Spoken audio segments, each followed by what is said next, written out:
মুসা আলাইহিস সালাম এক বদমাশকে শহর থেকে ঘাড় ধাক্কা দিয়ে বাহির করে দিয়েছে। কয়েকদিন পরে ওহী আসছে, মুসা আলাইহিস সালাম আমার ওলি মারা গেছে, জানাজায় যে শরীক হবে জানাজা পড়াইতে হবে। তো মুসা আলাইহিস সালাম বলতেছে, আল্লাহ একা জানাজা পড়াবো কি করে, একা কি করে? আল্লাহ চুষে চলে আসছে যে মুসা আমার বন্ধুর জানাজায় যে শরীক হবে আমি তার গুনাহ মাফ করব, আমি তার গুনাহ। এই সুযোগকে হাতছাড়া করে চলছে বনি ইসরাইল, যা দেখে জঙ্গলে পড়া আছে ওই পুরান বদমাশ যাকে মুসা আলাইহিস সালাম বাহির করে দিয়েছেন। আর বনি ইসরাইল ছিল একটু গারতারা জাতি, গারতারা বুঝেন, রগ একটা বেকা আর কি। তো মুসা আলাইহিস সালাম বলতেছে, মুসা জীবনভর বহুত খেলা তো দেখাই না, এটা কি শেষ খেলা? বদমাশ আবার অলি হইল কবে? হ্যাঁ, মুসা আলাইহিস সালাম কাকে জিজ্ঞেস করবে? উনি ওহির অপেক্ষায় আছে।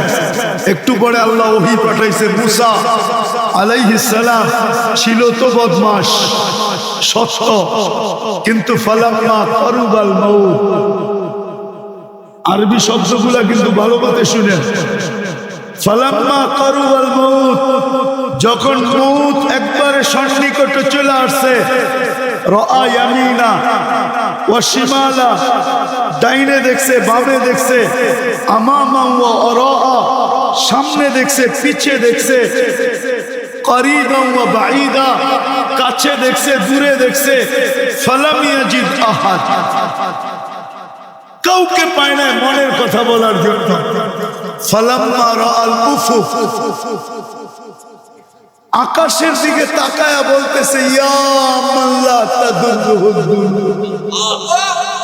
ওয়াল্লাহ, গুনাহে যার ক্ষতি সাধিত হয় না, ওয়ালা তানকুসুহুল মাগফিরা, মাফ করলে যার ভান্ডারে কমে না, ফারা আমুতু ফরিদান ওয়াহিদা, দেখ আমি একা জঙ্গলে পড়া পড়তেছি, ওয়া আনতা কুলতা আনতাল গফুরুর রহিম, আর আপনি বলতেছেন আপনি গফুরুর রহিম, যদি মাফ না করলেন তো আমার লাভ হইল তো হইলটা কি? আপনার এই নাম দিয়ে আমার কি লাভ হইল? আল্লাহ বলতেছে, মুসা ইসআল বনি ইসরাইল মাযা উজিব, ও মুসা তুমি বনি ইসরাইলকে জিজ্ঞেস করো আলাইহিস সালাম আমি কি জবাব দিব। তো বনি ইসরাইল চিৎকার দিয়া বলতেছে, সাদাকতা ইয়া রাব্বা, রব আপনার সিদ্ধান্ত সঠিক। এই কথা বলার পরে আপনার জবাব তো এটাই আসে যে আমি মাফ করে দিলাম।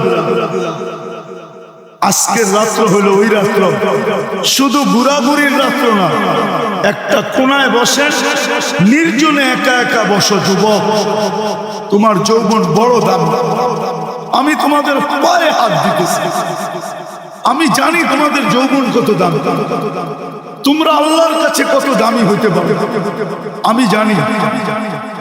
ওই সময় আমার হাতে নাই, নাহলে আমি তোমাকে একটা একটা দেখাইতে পারি যে তুমি আল্লাহর কাছে কত দামি হতে পারো। একটা শুধু দেখাই, একটা, তুমি অতটুক দামি হইতে পারো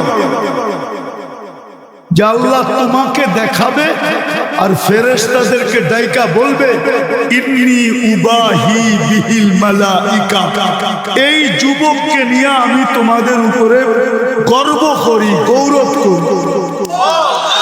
কে বলবে? কে বলবে? কে বলবে? কোন আল্লাহ? কোন আল্লাহ? আল্লাহর পরিচয় তো জানি না, আল্লাহর পরিচয় তো জানি না। ওই যে যাও, ওই এইখান দিয়ে বাহির হও, আর এই পাশেই দেখো একটা নেম প্লেট লেখা আছে, প্রথমে নাম লেখা আছে, নিচে ডিজি লেখা আছে, ইসলামী ফাউন্ডেশন। ডিজি হইল তার পরিচয়, পদবী। আল্লাহ নিজের পরিচয় দিছে আল্লাহ কে। আমরা তো শুধু বলি আল্লাহ আমাদের রব, বাস। আল্লাহ 99 পদ দিয়া নিজের পরিচয় দিছে। নিজে আল্লাহ বলে আমার আল্লাহ নাম, কিন্তু আমার পরিচয় জানো আমি কি পদের মালিক? আমি রহমান, আমি রহিম, আমি মালিক, আমি কুদ্দুস, আমি সালাম, আমি মুমিন, আমি মুহাইমিন, আমি আসিস, আমি জব্বার, আমি মুতাকাব্বিরুল খালিকুল বারিকুল মুসাফিরুল গফফারুল কহ্হারুল ওয়াহ্হাবুর রাজ্জাকুল ফাত্তাহুল আলিমুল কাবিদুল বাসিতুল খাফিদুল রাফিউল মুইসুল মুদিল্লুস সামিউল বাসীরুল হাকামুল আদলুল লতীফুল খবীরুল হালিমুল আযীমুল গফুরুল শাকুরুল আলিয়ুল কবীর حفيظ المقيت الحسيب الجليل الكريم الرقيب المجيب الواسع الحكيم الودود المجيد الباعث الشهيد الحق الوكيل القوي المتين الولي الحميد الموصي المبدي المعيد المحيي المميت الحي القيوم الواجد الماجد الواحد الاحد الصمد القادر المقتدر المقدم المؤخر الاول والاخر الظاهر والباطن الوالي المتوالي البر التواب المنتقم العفو الرؤوف مالك الملك ذا الجلال والإكرام المقسط والجامع والغني والمغني المانع الدار النافع النور الهادي البديع والباقي الوارث والرشيد الصبور جل جلاله আমি 99 পদের মালিক আল্লাহ। আর তোমাকে নিয়ে করি আমি গৌরব। হায় হায় হায়, সামান্য পদস্থ মানুষের নৈকট্য পাইলে, সামান্য পদস্থ মানুষের নৈকট্য পাইলে মাটি দিয়ে হাঁটতে চায় না। হ্যাঁ, মাটি দিয়া হাঁটতে খুশির অন্ত থাকে না, গৌরবের অন্ত থাকে না, ঠিক না? কি বলেন? এমনকি বিজিটির কার্ড বানাইতে দেরি করে না। ও যুবক, তুমি আল্লাহর কাছে গৌরবময় হবে। দেখেন, শাহজালাল রহমতুল্লাহ আলাইহির কাছে কিন্তু কিছুই ছিল না, শুধু একটা জায়নামাজ ছিল। কি ছিল? কোনো তীর ছিল না, তলোয়ার ছিল না, ডাল ছিল না, সরকি ছিল না, কোনো বোম ছিল না, টোম ছিল না। কিন্তু উনি সিলেট বিজয় করছেন না, করেন না। কি দিয়া? শুধু জায়নামাজ। শুধু জায়নামাজটাই হইল আত্মশুদ্ধির রং আর কালারের বিস্ফোরণ। বিস্ফোরক ছিল এটা, জায়নামাজ ছিল না, এটা বিস্ফোরক ছিল, বিস্ফোরণ ছিল। ওনার আত্মশুদ্ধির কারণে, রং আর ঘ্রাণের কারণে যখন রাজা গৌর গোবিন্দ দেখছে যে পানির উপর দিয়া জায়নামাজে বৈশা পার হইতেছে, তো ও বুদ্ধিমান ছিল, ও বুঝা ফেলছে মাত্র আমাকে জায়নামাজ দেখাইছে, কিন্তু জায়নামাজের মালিক দেখায় না। যদি জায়নামাজের মালিক দেখা দেয় তাইলে কিন্তু আমার অবস্থা আরো খারাপ হবে। বিদায় বাবা, জানিয়া পালাও, জানিয়া পালাও। তো আজকের রাত্রটা আসলে ওনার নির্জনে বৈশা যতটুকু নিজের গুনাহ মনে আছে যে আমি কি কি গুনাহ করছি, আমার সর্ব অঙ্গ দ্বারা কি কি গুনাহ হয়েছে, নির্জনে বৈশা ওইটাকে স্মরণ করা আর বাদতে থাকা একটা শব্দ যে এই গুনাহগুলা যদি আল্লাহ মিটায় না দিলেন, মুছায় না দিলেন, মাপ না করলেন, তা আমি এই চেহারাটা নিয়ে সর্বপ্রথম হাউজে কাউসারে কিভাবে দাঁড়াবো? কেননা হাউজে কাউসার থেকে যে বিতাড়িত হবে ও সর্ব জায়গার থেকে বিতাড়িত হবে, ওকে আর কোনো জায়গায় স্থান দেওয়া হবে না। আর হাউজে কাউসারের পানি যার পেটে যাবে ও কোনো না কোনো বাহানায়, কোনো না কোনো ভাবে, কোনো না কোনো উসিলায়, কোনো না কোনো পদ্ধতিতে, কোনো না কোনো ফাঁক ফোকর দিয়া ও জান্নাতে যাবেই যাবে, যাবেই যাবে, যাবেই যাবে, যাবেই যাবে। কেননা যেই পেটে হাউজে কাউসার যাবে ওই পেট কোনোদিন দুজকে যাবে না। বিদায় আজকের রাত্রটা হলো কালার রাত্র, ভিতরে রং বসানের রাত্র। আর এটার জন্য পদ্ধতি হলো নির্জনে বসো, মাথা দুইটা হাঁটুর নিচে হাঁটুর ভিতরে ঢুকায় দাও। একটা কাহিনী মনে উঠলো, যদিও আমি কাহিনীতে অভ্যস্ত না, কিন্তু প্রসিদ্ধ কাহিনী। যদি প্রসিদ্ধ না হইতো তাহলে বলতাম না। মসজিদে নববীতে নাকি হাদিসের দর্শ হইতেছিল, তো বহু দূর এক যুবক দুই হাঁটুর ভিতরে মাথা ঢুকায়া বসে আছে। তো খিজির আলাইহিস সালামের এটা ভালো লাগতেছিল না যে সবাই আমরা বৈশা হাদিস শুনি, এই যুবক ওই দূরে বৈশা দুই হাঁটুর ভিতরে মাথা ঢুকায়া কি বলতো, একা একা কি করে? তো যায়া মাথার উপরে হাত দিয়া বলতেছে, ওই যুবক, সবাই তো হাদিস শুনে, তুমি একা একা কি করো? তো যুবক বড় কষ্টে মাথাটা বাহির করছে, বাইর করে একটু বেঁকা করে চেহারাটা দেখা বলতেছে, সবাই আব্দুল হকের থেকে শুনে, আমি ডাইরেক্ট হকের থেকে শুনতেছি। আব্দুল হক মানে হকের বান্দা। তো খিজির আলাইহিস সালাম ভাবতেছে বয়স তো কম মনে হয়, কিন্তু কথা তো অনেক বড় বলে ফেলছে, পরে আরেকটু বাজায় দেখতে। তো বলতেছে, ওই যুবক, তুই যে এত বড় কথা বললি, বলতো আমি কে? আবার মাথাটা কষ্ট করে বাহির করে বলছে, খিজির, বেশি বিরক্ত যদি করো তাইলে ল্যাংটা করে ফেলবে।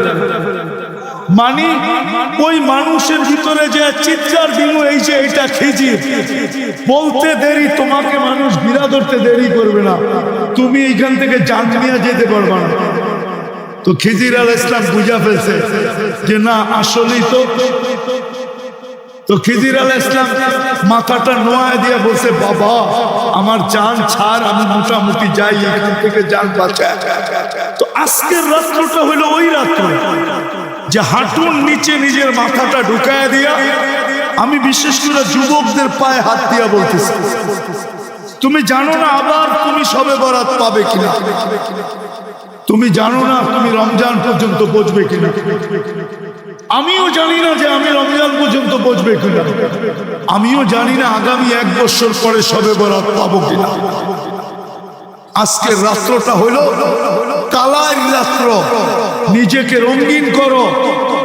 ঘ্রাণ না নিতে পারো তো কমসে কম তুমি নিজেকে রঙিন করো, হাঁটুর ভিতরে মাথা দুটা ঢুকাও, আর নিজের গুনাহগুলাকে স্মরণ করো যে আমি এতটুকু বয়সে কত কত গুনাহ করলাম, ডেলি কতগুলা করি, কতগুলা করলাম।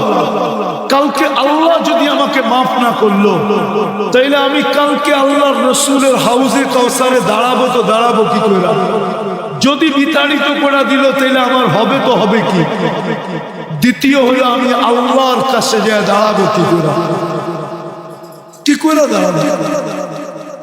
আমি একটা হাদিস থেকে কাহিনী দিতেছি, হাদিসের না হইলে এটা দিতাম না। বনি ইসরাইলে এক বদমাশ ছিল, যার নাম ছিল কিফিল।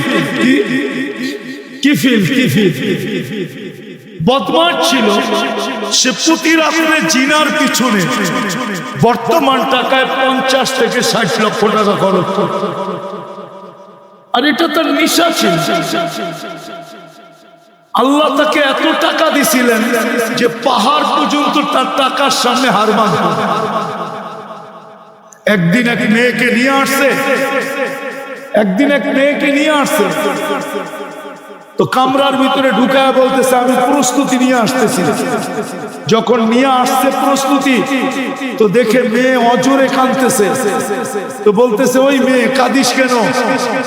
আমি তো তোকে টাকা দিয়ে নিয়ে আসলাম, তুই নিজেই আমার হাতে ধরা দিলি, আমি তো তোকে জোর করে আনি নাই।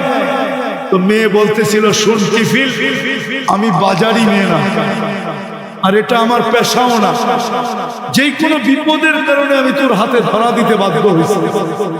কিন্তু কাঁদি কেন জানিস? কালকে এই চেহারাটা আল্লাহকে কি করে দেখাবো? এতটুকু এতটুকু কথা তীর মারলে মনে হয় কিফিলের দিলে এত জোরে লাগতো না। এতটুক কথা এত জোরে লাগছে, কিফিল একটা চিৎকার দিয়ে মাটিতে পড়ে গেছে। বলছে, বোন, একদিনে তোর এই অবস্থা, এখন পর্যন্ত কর্ম তো ঘটে নাই। নিয়ে আসছি বটে, কর্ম তো ঘটে নাই, তাই তোর এই অবস্থা, কালকে আমার কি হবে? সে একটা চিৎকার দিয়ে মাটিতে পড়ে গেছে আর বলছে, বোন, তোর কথা তীরের চেয়ে বেশি আমার দিলে লাগছে। আমি হাত তো দূরের কথা, তোর গায়ে আঙ্গুলও দিব না, টাকার থৈলি তোকে দিয়া দিলাম, কিন্তু একটা অনুরোধ করতে বলবো না। বলছে, সেই অনুরোধ কি? বলছে, তুই চোখের পানি দিয়ে আল্লাহকে একটু বলে দে না, যে আল্লাহ যেন আমার তওবাটা কবুল করে। আমি তওবা করলাম। ওই রাত্রেই কিফিল মারা গেছে। সোনালী অক্ষরে দরজায় লেখা উঠছে, বা ওই জমানার নবীর কাছে পয়গাম আসছে, কদ গফারাল্লাহু লিকিফলিন, আল্লাহ কিফিলকে মাফ করে দিয়েছে। আজকের রাত্রটা হলো ওই রঙিন করার রাত্র, নিজেকে রঙিন করার। কসম খোদা, হাঁটুর ভিতরে মাথা ঢুকাও আর ভাবতে থাকো কতটুকু গুনাহ হলো। হইতে পারে তিনটার যে কোনো একটা ঘটতে পারে তোমার সাথে। ভাবতে ভাবতে ভাবতে ভাবতে যে আমি কালকে আল্লাহ আল্লাহ রসুলকে এই চেহারাটা কি করে দেখাবো। হইতে পারে তোমার অগোচরে এখানে একটু পানিও জমতে পারে, হতে পারে তোমার অগোচরে এক ফোঁটা পানি গাল পর্যন্ত আসতে পারে, হতে পারে তোমার ভিতর থেকে একটা চিৎকার বাহির হতে পারে যে আল্লাহ, আয় আল্লাহ, বরকতের রাত্রি, রহমতের রাত্রি, 13 নাম বিশিষ্ট রাত্রি, আয় আল্লাহ, আয় আল্লাহ, আপনি আমাকে মাফ। 7 কসমের পরে আল্লাহ বলছেন, আমার কাছে তোমাদের কাছে যেরকম প্রথমে তালাশ করো, রঙও লাগবে, গ্রানও লাগবে, কিন্তু রং আর গ্রানওয়ালা মার্কেট আউট, কোথাও পাওয়া যায় না। এখন যুবক তালাশ করতেছে যে একটা রং আলা হইলেও চলবে, নাইলে কিন্তু জুতার বাড়ি, নাইলে কিন্তু গেলেই তো জুতা দেখাবে, ঠিক না? মনে হয় বুঝাইতে পারি না। হ্যাঁ, আল্লাহ বলে 7 কসম খায়া বলতেছেন যে আমার কাছেও কিন্তু রঙও লাগবে, গ্রানও লাগবে, রঙও লাগবে, রঙও লাগবে, গ্রানও, রঙও লাগবে।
কিনা মুকাল্লাফ কিছু আলেম ওলামা আছেন তো এখানে, বুঝেন তো? ফেরেশতা শরীয়তের মুকাল্লাফ না, তাহলে ওরা সাক্ষী দিবে তো কি করে? ওরা পেপার দিতে পারে কিন্তু সাক্ষী দিতে পারে না। লিখিত পেপারটা দিতে পারে, সাক্ষী দিতে পারে না। তো আল্লাহ বলে আমি সাক্ষী এই উম্মতে মুহাম্মাদীকে নির্ধারণ করছি। আমরা হইলাম কিয়ামতের মাঠের রাজ সাক্ষী। রাজ সাক্ষী বোঝেন? কিছু সাক্ষী থাকে বিলকুল গোপনীয়, এটাকে কি বলে? রাজ সাক্ষী। আমরা হইলাম ওই সাক্ষী। কোরআন বলতেছে শুহাদা আলান নাস, কিয়ামতের দিন আমি তোমাদেরকে সাক্ষী হিসাবে আমার পাশে দাঁড় করাবো। এই জন্য এই জন্য জালালউদ্দিন সুয়ুতী রহমতুল্লাহ আলাইহি মুস্তাকিল একটা কিতাব লেখছেন এই আয়াতের উপরে, শুহাদা আলান নাসের উপরে। উনি মুস্তাকিল একটা ছোট একটা বই লেখছেন, ছোট একটা কিতাব। আপনাকে খুঁজে বাইর করতে হবে, কিন্তু আমি নাম দিব না, কেননা আমার এটা জীবনের সংগ্রহ, তো সারা দুনিয়া ঘুরে ঘুরে আমি এটা বাহির করছি। ইম্পসিবল। আপনি এখন আমার বিরুদ্ধে লিখতে থাকেন যত পারেন ফেসবুকে, কিন্তু আপনি যদি টোকান তাইলে পাবেন, আমার মতো ঘুরেন টোকান পাবেন। কেননা আমি তো রত্ন কুড়াইয়া নিয়ে আসছি সমুদ্রের তলদেশ থেকে, আর আপনি বাইতুল মুকাররম আমার পাশে বই রত্ন নিয়ে যাবেন? এত সহজ। আমি এত কাঁচা মাছ খাই না, ফ্রাই করি, তারপরে পাকাই, তারপরে খাই, ডাবল পাকায় খাই। তো যেটা বুঝাইতেছিলাম, আমরা সাক্ষী কিয়ামতের দিন। এটার উপরে জালালউদ্দিন সুয়ুতী রহমতুল্লাহ আলাইহি মুস্তাকিল কিতাব লিখছেন, শুধু এতটুকু শব্দ দিয়ে শুহাদা আলান নাস। তারপরে উনি দলিল নিয়ে আসছেন, শত দলিল আনছেন, উনি লেখছেন। তো যেটা বুঝাইতেছিলাম, আমি শেষ জায়গায় চলে আসছি, দেশটা বাঁচতে চলছে। আল্লাহ আমাদেরকে গ্রহণ করবেন রং দেখা আর গ্রাম দেখা। যেমন আল্লাহ রাসূল সাল্লাল্লাহু আলাইহি ওয়াসাল্লাম বলছেন যে আমার প্রশংসা এতটুকু করো না, আমার প্রশংসা এতটুকু করতে করতে করতে করতে আমাকে আল্লাহ পর্যন্ত নিয়ে যেও না। এই জন্য উনি বলছেন লা তাজআল কবরি ওয়াসানা, আমার কবরকে কিন্তু মূর্তি বানাও না। লা তাজআলনি কবরান কবরি ইউবাদ, আমার কবরকে পূজার জায়গা বানাও না। অনেক কথা বলছেন। মেরে হাত সে মেরা রুতবা না বাড়ানা, বাড়াকর বহুত তুম না মুঝকো ঘটানা। আমাকে যতটুকু আল্লাহ স্থান দিয়েছেন ওই পর্যন্ত রাখো, এর চেয়ে উপরে নিয়ে যেও না। উপরে নিয়ে গেলে দেখা যাবে আমার মর্যাদা বাড়ানো হয় না, বরং আমার মর্যাদাকে তোমরা কমায়া দিছো। আসলে আমাদের ভিতরেও কিছু লোক আছে যারা এই রজনীটাকে এতটুকু বাড়ায়া দিছে, বাড়াইতে বাড়াইতে বাড়াইতে বাড়াইতে বাড়াইতে বাড়াইতে এত কিছু এটার ভিতরে ঢুকায়া দিছে যে এখন কিছু লোক আঙ্গুল উঠানো শুরু করছে। সুযোগ পাইছে বা উচিতও ছিল, উচিত ছিল, কিন্তু উচিত কাজ করতে যায় আঙ্গুল উঠাইতে যায়, এটাই বলতেছে, আঙ্গুল উঠাইতে যায় এত দূর উঠায়া দিছে। আল্লাহ তোমাকে নিয়ে গৌরব করবে, এই জন্য পায়ে হাত রাখা। আসো আজকের রাত্রটা নির্জনে বসি, নিজের গুনাহগুলোকে স্মরণ করি, আর একটু ভাবতে থাকি যে কালকে এই চেহারাটা আল্লাহকে, আল্লাহ রসুলকে কি করে দেখাবো। হতে পারে তোমার দিলের ভিতরে একটা আঘাত লাগবে, চোখের কোনা দিয়ে এক ফোঁটা পানি গড়ায়া গাল পর্যন্ত আসতে দেরি। আমার বিশ্বাস তুমি আল্লাহর কাছে প্রিয় পাত্র হতে দেরি হবে না। আল্লাহ আমাদেরকে এতটুকু কথার উপরে আমল করার তৌফিক দান করেন।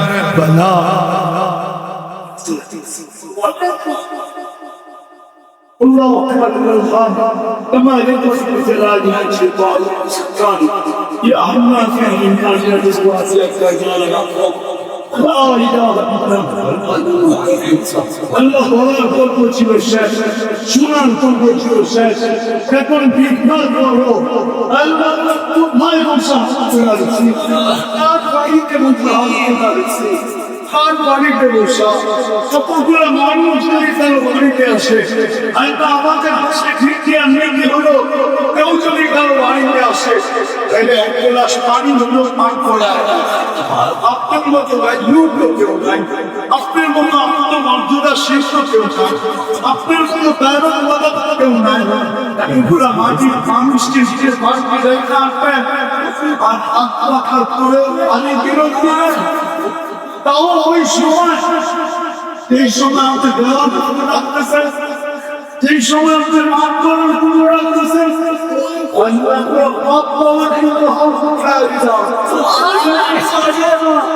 আমাদেরকে মাঠ করার আলাদা পড়ায়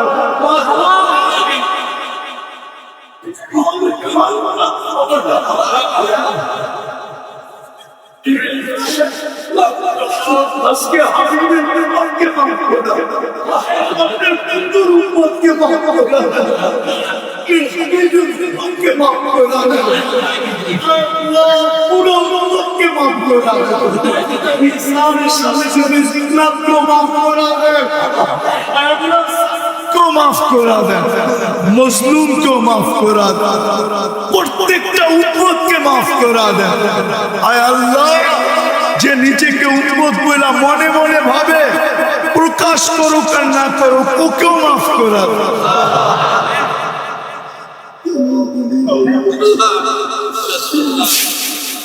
আজকে উম্মতকে খালি হাতে ফেরত দিয়ে আল্লাহ মাফ করা দেন মাফ করা দেন মাফ করা مغفرتك أوسع من ذنوبنا رحمتك أرجى عندنا من أعمالنا مغفرتك أوسع من ذنوبنا رحمتك أرجى عندنا من أعمالنا مغفرتك أوسع من ذنوبنا رحمتك أرجى عندنا من أعمالنا يا من لا تضره الذنوب ولا تنفع ولا تنقصه المغفرة فارا الله দেখেন আমরা হাত উঠায় বসে আছি মাগফিরাত চাইতেছি মাপ চাইতেছি আর আপনি বলতেছেন আনতাল গফুরুর রহিম তাইলে আমাদের জন্য লাভ হবে তো হবে সাথে সাথে সমস্ত মুর্দে গানকে মাফ করা এই মাটির নিচে উম্মতে মুহাম্মাদি যারা বরাবর ঈমান নিয়ে যারা শুয়ে আছে সবাইকে মাফ করা আয় আল্লাহ আমাদের আত্মীয় স্বজন যারা কবরে শুয়ে আছে সবাইকে মাফ করা আয় আল্লাহ আয় আল্লাহ আয় আল্লাহ ফাউন্ডেশনের কর্মকর্তা প্রতিষ্ঠাতার সহ যারাই দুনিয়ার থেকে চলে গেছে ইসলামী ফাউন্ডেশনের খেদমত করতে করতে আয় আল্লাহ সবাইকে আপনি মাগফিরাতের চাদর দিয়ে আয় আল্লাহ এই ফাউন্ডেশন থেকে আপনি আরো দিনের কাজ নিয়ে আরো দিনের কাজ নিয়ে আরো দিনের কাজ নিয়ে আনেন আল্লাহ এদের যদি কোনো প্রয়োজন থাকে এদের যদি কোনো প্রয়োজন থাকে আল্লাহ আপনি কুদরত দ্বারা ওই প্রয়োজনগুলো ফাউন্ডেশনে মিটায়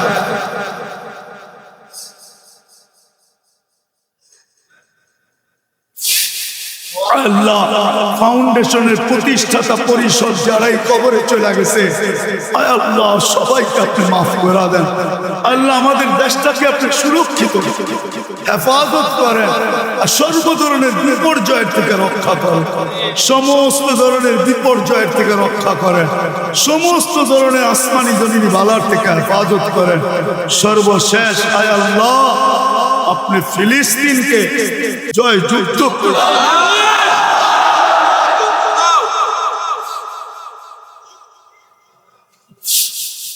আল্লাহ এনালক হাতি নিয়ে আসছে, আপনি আবাবিলকে পাথর দিয়া পাউডার বানানোর জন্য পাঠায়া দিছেন। আজকে তো দুশ্মনরা ডিজিটাল হাতি নিয়ে আসছে, সুপার ডিজিটাল হাতি নিয়ে আসছে। আপনার ঘর ভাঙবে, ওইখানে দাজ্জালের জন্য মন্দির বানাবে। আয় আল্লাহ, আপনি কবে আবাবিলকে পাঠাবেন এই ডিজিটাল হাতিকে আবার একটু পাউডার বানায় দুনিয়াকে দেখায়? আমাদের গুনার দিকে দেখলে আপনি পাঠাবেন না জানি, কিন্তু আপনি আমাদের গুনার দিকে দেখেন না। আমরা আপনার বন্ধুর উম্মত, শুধু এতটুকু দেখেন। আমরা বিপদে পড়লে আপনার নাম নেই, আর কারো নাম নেই না। আমরা এখনো মনে প্রাণে বিশ্বাস করি মুহাম্মাদুর রাসূলুল্লাহ। এই দিকে তাকায় আপনি আবাবিলকে আবার পাথর দিয়া ফিলিস্তিনকে জয়যুক্ত করে দেন। যা চাইলাম তাও দেন, যা চাইতে পারলাম না তাও দেন। وصلى الله تعالى على خير خلقه محمد وآله وصحبه أجمعين برحمتك يا أرحم الراحمين। দয়া করে কেউ